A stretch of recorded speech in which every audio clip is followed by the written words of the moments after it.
Hi, welcome to How to Repair. Today we're going to be looking at part number 80700. I'll be taking you through a 360 rotational view of the elements with all the measurements so you can match it up to your existing elements if you have any doubts. We'll also be giving you the ohms reading on the element and showing you how to test it as well. A lot of people get confused when purchasing fan oven elements, and this is why we've put these videos together for you. This element actually fits 27 different brands of appliance and also fits 672 models of appliance. Now, if we look at the overall length of the element, as you can see the markings here on the line, it is approximately between 200mm and 205mm in length. It will vary slightly on manufacturing runs.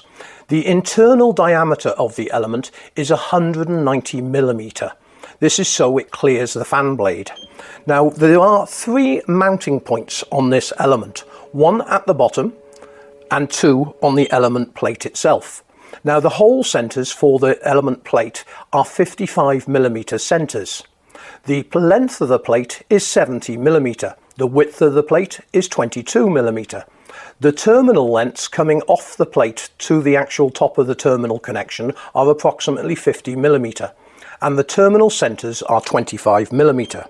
Now, we have lots of different videos at the website to assist you in diagnosing problems and also in replacing this element. You will either find these on our YouTube channel or actually on our website itself. Now, this element is an 1800 watt and has some alternative part numbers from different manufacturers. And next we'll look at the ohms reading of this element. Right, this element is 1800 watts, and as I said, it does have some alternative part numbers which you can see here. But if you just have a multimeter and you want to test your existing element, you should have continuity across the 2 terminals. But this meter is continuity and ohms, and as you can see, we've got an approximate reading of 29.9 ohms.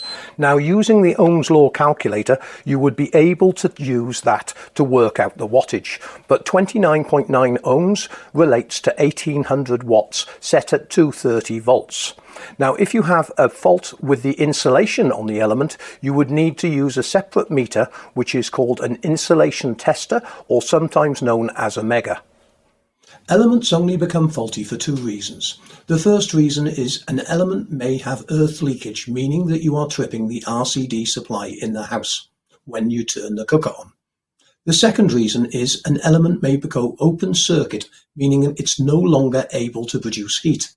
Now, if your element goes on a regular basis, every 6 months or so, you want to make sure that you have checked the fan motor as well. Because if the fan motor is not running at the correct speed, the element might get too hot in one location and cause it to burn out. If you're still having trouble finding the correct element for your cooker or oven, enter the brand and the model number into the search facility at the website.